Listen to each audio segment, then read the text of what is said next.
100 কোটি টাকার অনুদান নিয়ে জুলাই শহীদ স্মৃতি ফাউন্ডেশনের আনুষ্ঠানিক যাত্রা শুরু হলো আজ।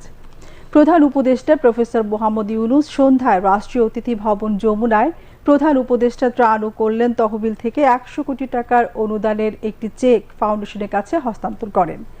পরে ফরেন সার্ভিস একাডেমিতে এক প্রেস ব্রিফিংয়ে তথ্য জানান ডাক, টেলিযোগাযোগ ও তথ্য প্রযুক্তি এবং তথ্য ও সম্প্রচার মন্ত্রণালয়ের উপদেষ্টা নাহিদ ইসলাম।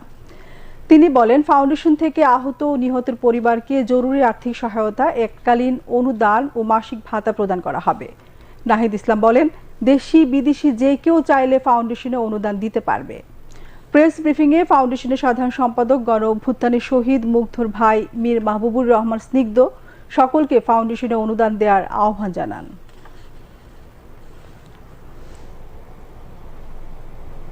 প্রধান উপদেষ্টা ত্রাণ ও কল্যাণ তহবিল যেটা, সেখানে কিন্তু বন্যার্তদের জন্য